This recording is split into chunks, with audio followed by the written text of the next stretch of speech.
ఏమండోయ్ నాని గారు చెప్పండోయ్ చిన్ని గారు. Hi friends, welcome back to చిన్ని నాని లవ్ వరల్డ్. ఫ్రెండ్స్, ఈరోజు మనం వచ్చింది ఎక్కడికంటే జనగామ శ్రీ సమ్మక్క సారలమ్మ యొక్క టెంపుల్ అంటే దేవాలయాల గురించి మీకు చూపించి ఇక్కడ గోదావరి నదిలో ఒడ్డున వెలిసినటువంటి సమ్మక్క సారలమ్మ యొక్క గదిలను కూడా చూపిస్తాము. సో జనగామ అంటే గోదావరి కని, పాతకాలంలో జనగామ పేరు క్రమంగా గోదావరి కనిగా మారింది. సో ఇప్పుడు ఏంటి అంటే మనం ఎక్కడ ఉన్నాం అంటే సమ్మక్క తల్లి యొక్క దేవాలయం దగ్గర ఉన్నాము. సో సమ్మక్క తల్లి యొక్క దేవాలయం ఎందుకు చూపిస్తున్నాము అంటే సమ్మక్క తల్లిని తీసుకొచ్చే ప్రదేశం ఇదే అన్నమాట. అంటే సమ్మక్క తల్లిని ఈ గోదావరి కనిలో జరిగే జాతరకి సమ్మక్క తల్లిని ఈ ప్లేస్ నుంచి జనగామ నుంచి తీసుకొని గద్దెలపైకి తీసుకొస్తారు అమ్మవారిని, సమ్మక్క తల్లిని. అయితే ఇదే విధంగా సారలమ్మ తల్లిని ఏ టెంపుల్ నుంచి ఎక్కడి నుంచి ఆ ప్లేస్ ఎక్కడ ఉంది అంటే సారలమ్మ తల్లిని తీసుకొచ్చేటువంటి ప్లేస్ ఏందో అది చూపిస్తాము. దాని తర్వాత సమ్మక్క సారలమ్మ తల్లి యొక్క గద్దెలు జాతర జరిగేటువంటి ప్రదేశము, తర్వాత గోదావరి నది, ఆ పూర్తి వ్లాగ్ అనేది నేను ఈ వీడియోలో చూపించాలనుకుంటున్నా. సో మనతో పాటు లడ్డన కూడా ఉన్నాడు. వీడియో ఎక్కడ కూడా స్కిప్ చేయకండి, లాస్ట్ వరకు చూడండి. ఎందుకంటే ఇందులో మీకు తెలియని కొన్ని విషయాలైనా తెలియజేసే విధంగా మేము చేస్తున్నాము.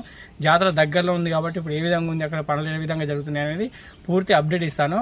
గోదావరి కనిని మినీ జాతర, మినీ మేడారంగా కూడా పిలుచుకుంటారు. అంటే గోదావరి కని అంటే ఇప్పుడు మేడారం పోని వాళ్ళు గోదావరి కనికి చాలామంది రావడం జరుగుతుంది. దీన్ని మినీ మేడారం జాతర కూడా చెప్పడం జరుగుతుంది. సో పూర్తి వీడియో ఇస్తాను, ఎక్కడ స్కిప్ చేయకండి. ఇంకా వెళ్ళిపోదాం. ఈ తల్లిని అక్కడ పైన ఉంది కదా, ఆ పైన ప్లేస్లో ఎవరైతే దేవుడు వచ్చే వాళ్ళు ఎవరైతే ఉంటారో వాళ్ళు వెళ్ళి ఆ తల్లిని తీసుకొని వచ్చి ఇక్కడ కొన్ని పూజలు జరిపి దేవుణ్ణి ఇక్కడ నుంచి గద్దెలకు తీసుకురావడం జరుగుతుంది డప్పులతోని. సో ఒకసారి మనం కూడా పైకి వెళ్ళి చూద్దాము, ఓకేనా?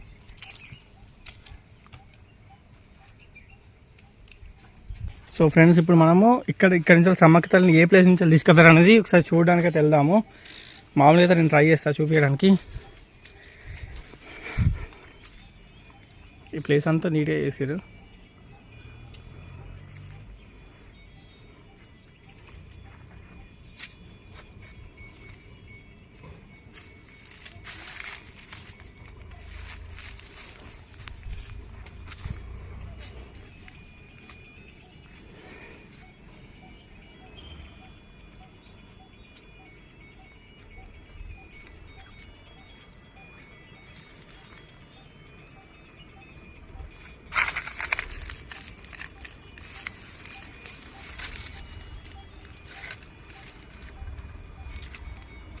సో ఫ్రెండ్స్, సమ్మక్క తల్లిని అక్కడ సున్నం వేసి ఉంది కదా, ఆ ప్లేస్ లోపల చిన్న ఐటెం పెట్టారు అన్నమాట దేవుంది. సో వాటిని తీసుకొని ఈ దారి గుండానే వస్తారు. ఈ దారి గుండా వచ్చేసి తల్లి గద్దె అంటే అక్కడ గోదావరి కని సమ్మక్క సారలమ్మ తల్లి గద్దెలపైకి ఈ సమ్మక్క తల్లిని తీసుకురావడం జరుగుతుంది. సో ఇక్కడ చూడండి, అక్కడి నుంచి ఇక్కడ తీసుకొచ్చిన తర్వాత ఇక్కడ కొన్ని పూజలు చేస్తారు అమ్మవారికి. పూజలు చేసి శాంతింపజేసిన తర్వాత ఇక్కడి నుంచి అమ్మవారిని అంటే దప్పు వాయిద్యాలతోని అమ్మవారి యొక్క గద్దెలపైకి తీసుకురావడం జరుగుతుంది. ఇది సమ్మక్క తల్లి యొక్క టెంపుల్. సో ఫ్రెండ్స్, ఇప్పుడు మనం ఎక్కడ ఉన్నాము అంటే సారలమ్మ తల్లి యొక్క దేవాలయం దగ్గర ఉన్నాము. ఈ తల్లిని ఇక్కడ నుంచి వెళ్ళే అంటే ఈ గుళ్ళో నుంచి వెళ్ళి పూజలు జరిపి మన గోదావరి కని సమ్మక్క సారలమ్మ తల్లి యొక్క గద్దెలపైకి గిరిజన సాంప్రదాయ పరంగా అంటే వాళ్ళ యొక్క పూజలు అనేవి చేసి ఒక ప్రత్యేక పూజలు గుళ్ళో చేసి ఈ గుళ్ళో నుంచి వెళ్ళి అమ్మవారిని తీసుకొని ఆ గద్దెలపైకి తీసుకురావడం జరుగుతుంది. ఇక్కడ నుంచి వెళ్ళి అక్కడ తీసుకురావచ్చేటువంటి పూజలు కూడా మేడారం నుంచి వెళ్ళి వస్తారు. వాళ్ళ చేతుల మీదుగానే ఈ కార్యక్రమాలు అనేవి జరుగుతాయి. సో అక్కడైతే ఎలాంటి కార్యక్రమాలు జరుగుతాయి సేమ్ అలా ప్రొసీజర్ మొత్తం సేమ్గా ఉంటుంది. సో అర్థమైంది ఫ్రెండ్స్. ఇక్కడ నుంచి ఇంకా ఏదైనా అంటే మీకు ప్రజెంట్ అయితే కీ లేదు అందుబాటులో. కీ ఉంటే లోపలికి కూడా నేను చూపించేలోని, ఒకవేళ కీ అవైలబుల్గా ఉంటే మాత్రం ఈ వీడియో లోపల వరకు టెంపుల్ లోపల చూపిస్తా. లేదు అంటే మాత్రం ఒకసారి చుట్టూ లొకేషన్ చూపించుకొని ఈ వీడియో ఇక్కడ కంటిన్యూ చేస్తాను. సో దీని తర్వాత అంటే ఈ వీడియో లాస్ట్ వరకు చూడండి, ఎక్కడ స్కిప్ చేయకండి. ఎందుకంటే ఇక్కడ నుంచి మరి గద్దెల కాడికి వెళ్దాం. అక్కడ గద్దెలు ఉన్నటువంటి లొకేషన్ అంతా తీసేసుకొని గద్దెల దగ్గర ప్రాసెస్ ఎట్లా ఉంది, ఇప్పుడు ఏమన్నా అంటే ఇంకా పనులు జరుగుతున్నాయా, పనులన్నీ కంప్లీట్ అయిపోయినాయా, ఎక్కడెక్కడ ఏ విధంగా ఉంది లొకేషన్ అనేది మీకు పూర్తిగా అప్డేట్ ఇస్తాను నేను. సమ్మక్క సారలమ్మ తల్లి యొక్క గద్దెల దగ్గరికి వచ్చినాము. సో మనకు మేడారంలో చూసుకున్నట్లయితే జంపన్న వాగు ఎలా అయితే ప్రసిద్ధి చెందిందో ఇక్కడ కూడా మేడారం సమ్మక్క సారలమ్మ తల్లి జాతరకు పోయే వాళ్ళు వీళ్ళు లేని వాళ్ళు ఎవరైనా ఉన్నారనుకో అప్పుడు వాళ్ళు గోదావరి కని శ్రీ అంటే వాళ్ళ దగ్గర ఉన్నటువంటి సమ్మక్క సారలమ్మ గద్దెను దర్శించుకోవడం జరుగుతుంది. అలాగే మేడారం తర్వాత సెకండ్ ప్లేస్లో ఉంది మాత్రం గోదావరి కని సమ్మక్క సారలమ్మ తల్లి దేవాలయం. వీటి గురించి నేను చూపిస్తాను. జంపన్న వాళ్ళు అక్కడ ఎలా అయితే స్నానం చేస్తారు, ఇక్కడ కూడా గోదావరి ఒడ్డున అమ్మవారి గద్దెలు ఉన్నాయి కాబట్టి గోదావరిలో స్నానం చేసిన తర్వాత అమ్మవాళ్ళకి మొక్కుబడులు అనేవి చెల్లించుకోవడం జరుగుతుంది. సో మీకు ఫుల్ క్లారిటీతోనే నేను ఈ వీడియోలో చూపించడం జరుగుతుంది. వీడియో ఎక్కడ కూడా స్కిప్ చేయకండి, లాస్ట్ వరకు చూడండి ఫ్రెండ్స్. ఇక వెళ్ళిపోదాం. ఈ విషయం ఏంటంటే దీని చరిత్ర చూసుకున్నట్లయితే అంటే నాకు తెలిసిన ఇన్ఫర్మేషన్, నేను గ్యాదర్ చేసిన ఇన్ఫర్మేషన్ ఏంటి అంటే నాకు డౌట్ వచ్చి నేను ఒకరిని అడిగిన. ఆల్రెడీ మేడారంలో సమ్మక్క సారలమ్మ టెంపుల్ ఉంది కదా, దీని తర్వాత నెక్స్ట్ గోదావరి కానీ ఎందుకు అన్నిట్లలో కూడా చాలా గద్దెలు ఉన్నాయి కదా, ఎందుకు ఇది ఇంత ఫేమస్ అని అంటే ఒకనొక టైంలో గోదావరి నదిలో ఆ ఇసుక ప్రాంతంలో అమ్మవారి యొక్క సమ్మక్క తల్లి విగ్రహం ఒకటి దొరికిందంట. ఇక్కడ సమ్మక్క తల్లి మట్టి బొమ్మనో చెక్క బొమ్మనో దొరికిందని తెలిసింది ఆ విషయం. సో ఆ పర్పస్లా ఉంది అని చెప్పేసి అంటే ఆ మట్టి బొమ్మ కానీ ఆ మట్టి బొమ్మ ఏదైతే ఉందో దొరికిన ప్లేస్ నుంచి ఆ దొరికిన ప్లేస్ తీసుకొని వచ్చి దాన్ని ఆరతీయగా అమ్మవారు సమ్మక్క తల్లి స్వయంగా ఇక్కడ వెలవాలని అంటే ఇక్కడ గద్దెలు కట్టుకొని ఇక్కడే 2 సంవత్సరాలకు ఒకసారి అంటే భక్తులకు దర్శనం ఇవ్వాలని చెప్పేసి ఉద్దేశంతో ఇక్కడ కూడా అమ్మవారు అనుగ్రహించిందని చెప్పేసి మనకు చరిత్రకారులు చెప్తున్నారు. అంటే నాకు తెలిసిన ఇన్ఫర్మేషన్, నేను గ్యాదర్ చేసిన వ్యక్తులు మాత్రం నాకు ఈ ఇన్ఫర్మేషన్ ఇచ్చారు. సో ఎంతవరకు కరెక్టో రాంగో నాకు తెలియదు. కాకపోతే అప్పటి నుంచి ఎప్పుడైతే ఆ ఇసుకలో ఆ అమ్మవారి నది ఒడ్డున ఎప్పుడైతే దొరికిందో అదే బొమ్మలను ఇక్కడ తీసుకొచ్చి ఆ చెక్క బొమ్మలు కానీ అదే విగ్రహాలు నాకు తెలియదు, కాకపోతే తీసుకొచ్చి ఇక్కడ గద్దెలు కట్టి ఫస్ట్ స్టార్టింగ్ ఇక్కడ గద్దెలు కట్టి జాతర జరిపించడం జరిగింది.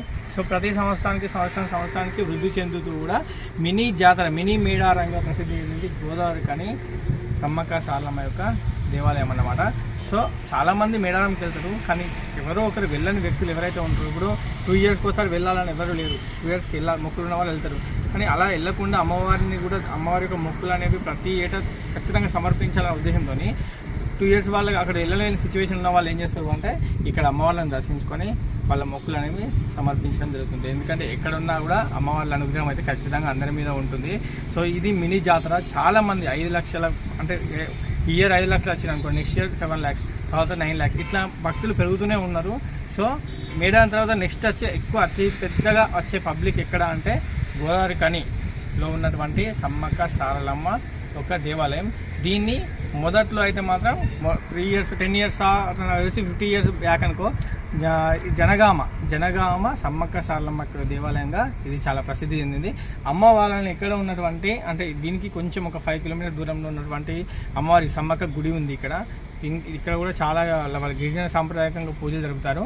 సో ఎప్పుడైతే జాతర స్టార్ట్ అయ్యే టైంకి ఉంటుందో ఫస్ట్ సారలమ్మను గద్దెపైకి తీసుకొచ్చి తర్వాత రోజున సారలమ్మను అంటే గోవిందరాజులు పైడిదరాజులు గద్దెకి రావడంతో పాటుగా నెక్స్ట్ డే అమ్మవారిని సమ్మక్క గుడి నుంచి వెళ్ళి సమ్మక్క తల్లిని అంటే ఇక్కడ ఉన్నటువంటి సమ్మక్క గుడి నుంచి ప్రత్యేక పూజలు జరిపి అమ్మవారిని గద్దెలో తీసుకురావడం జరుగుతుంది. ఈ లోపల ఉన్నటువంటి ఈ లొకేషన్ ఎట్లుంది అనేది ఇప్పుడు ఎందుకంటే ఇప్పుడు జాతర ఇంకొక అంటే మేము ఈరోజు తీస్తున్నాం. ఇప్పుడు మేము తీసే టైంకి నాకు తెలిసి ఇంకో 20 రోజులు ఉంది జాతర. ఈ జాతర టైంకి ఎట్లుంటారు పబ్లిక్, జాతర లేనప్పుడు ఎట్లా అని చెప్పేసి ఫస్ట్ జాతర లేనప్పుడు ప్రశాంతంగా అన్నీ చూసేద్దాం. ఈ వీడియో అంతా లైక్ చేసి చూడండి, ఇప్పుడే మళ్ళీ మర్చిపోతారు. ఇది అమ్మవాళ్ళను మనం లోపలికి వచ్చేటువంటి ఎంట్రన్స్ అన్నమాట. ఓకే, ఇప్పుడు మీరు చూస్తున్నది సమ్మక్క సారక్క తల్లుల గద్దెలు. ఫస్ట్ సమ్మక్క తల్లి గద్దె ఇది చూద్దాం రండి.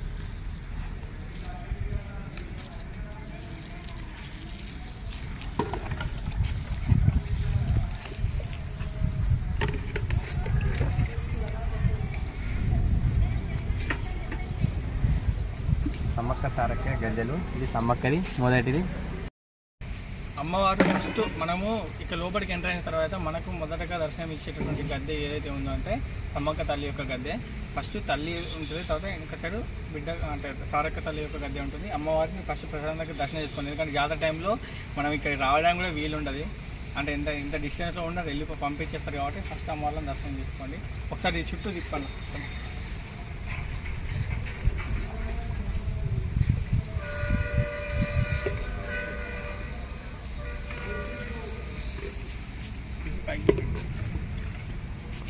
చెట్టు కూడా బాగా పెద్ద ఉంది కన్నా.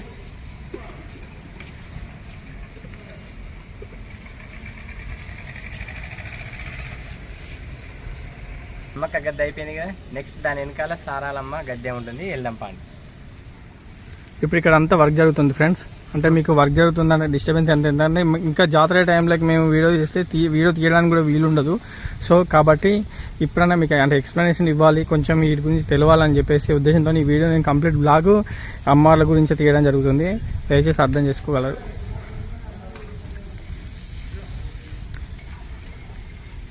ఇక్కడ అంతా ఇప్పుడు వర్క్ జరుగుతుంది. జాతర టైం కోసం సిద్ధం చేస్తున్నారు గద్దెలను. సారలమ్మ గద్దె చూడండి ఫ్రెండ్స్, ఇప్పుడు మీరు చూస్తున్న గద్దె సారలమ్మ తల్లి గద్దెలు అన్నమాట. ఇది ఫస్ట్ తల్లిది అయిపోయిన తర్వాత తల్లి అంటే సమ్మక్క తల్లి యొక్క గద్దె వెనకాలని సారలమ్మ తల్లి గద్దె ఉంటుంది. సమ్మక్క తల్లి యొక్క గద్దె పక్కన పైడెద్దరాజు గద్దె, తర్వాత సారలమ్మ తల్లి యొక్క గద్దె పక్కన గోవిందరాజుల గద్దెలు అనేవి ఉంటాయి. ఇక్కడ లక్ష్మీదేవి గద్దె కూడా ఉంటుంది, అది కూడా చూపిస్తాను. సో దర్శనం చేసుకోండి ఫ్రెండ్స్. సారలమ్మ తల్లిని దర్శనం చేసుకున్నారు కదా. సారలమ్మ తల్లి గద్దెలకు వచ్చే ముందు రోజు లక్ష్మీదేవి అమ్మవారిని దర్శించుకోవడానికి రావడం జరుగుతుంది. సో ఈ అమ్మవార్లు ఉన్న టైంలో లక్ష్మీదేవి 2 లేదా 3 సార్లు అమ్మవారిని దర్శించుకోవడానికి వచ్చి అమ్మవారి ఇక్కడ ఆమె యొక్క గద్దె పైన ఆమె ఆశీనులు అవ్వడం జరుగుతుంది. సో చాలా వరకు పబ్లిక్ ఉంటారు. ఇక్కడ కూడా అమ్మవారి యొక్క దర్శనం చేసుకుంటే చాలా రకాల మనం కోరిన కోరికలు నెరవేరితే అంత తల్లుల ఆశీర్వాదం కూడా చాలా ఉంటుంది. చాలా ఎగ్జైటింగ్గా ఉంటుంది. ఇక్కడున్న ఈ క్షేత్రం కూడా మన మేడారంలో ఎంత అయితే మనం భక్తి సంద్రంలో మునుగుతామో యాజ్ ఇట్ ఈస్గా మన గోదావరిఖని మినీ జాతర కూడా అలియాస్ జనగామ సమ్మక్క సారలమ్మ తల్లి యొక్క జాతర కూడా చాలా ఎగ్జైటింగ్గా ఫీల్ అవుతారు. సో ఇప్పుడున్నంత ఇంత ప్రశాంతంగా ఉండదు, అసలు టైమే ఉండదు. ఎందుకంటే నేను పోయిన ఇయర్ వచ్చిన నా వీడియో ఆల్రెడీ స్టార్టింగ్లో ఉంటుంది చూడండి. పోయిన ఇయర్ నేను జాతర టైంలో వస్తే అసలు నేను అక్కడ నుంచి వచ్చి జస్ట్ పైనుంచి గద్దెలను వీడియో తీసుకుని పోయినా తప్ప నేను లోపలికి వచ్చి వీడియో తీసిన రోజైతే లేదు. అంత ఉంది. అందుకోసమే నేను ముందు ఇన్ఫర్మేషన్ ఇద్దామని చెప్పేసి ఈ వీడియో తీయడం జరుగుతుంది. ఇది లక్ష్మీ అమ్మవారి యొక్క గద్దె. ఇంకా దీన్ని మోడిఫికేషన్ చేస్తున్నారు, చాలా వర్క్ జరుగుతుంది. అక్కడ వర్క్ కూడా చేస్తున్నారు చూడండి. ఇది కూడా వర్క్ కూడా ఇప్పుడే స్టార్ట్ అవుతుంది. సో ఆల్మోస్ట్ అక్కడికి జాతర స్టార్టింగ్ వరకు ఇది కంప్లీట్ అయిపోతుంది. ఎందుకంటే పెయింటింగ్ వర్క్స్ అవి కూడా ఉంటాయి కదా. సారలమ్మ తల్లి యొక్క గద్దెలోకి వెళ్ళి అమ్మవారిని దర్శించుకున్న తర్వాత వచ్చి నెక్స్ట్ గోవిందరాజు యొక్క గద్దె పక్కకే ఉంటుంది. ఆ తల్లుల దర్శనం అయిపోయిన తర్వాత గోవిందరాజు దర్శనము, లక్ష్మీదేవి యొక్క దర్శనము, తర్వాత పైడిద్దరాజు యొక్క దర్శనం గద్దెలు కూడా ఉన్నాయి. అవి కూడా లాస్ట్గా సమ్మక్క తల్లి యొక్క గద్దె పక్కనే పైడిద్దరాజు యొక్క గద్దె ఉంటుంది. సో పైడిద్దరాజు సమ్మక్క తల్లి యొక్క హస్బెండ్ అన్నమాట.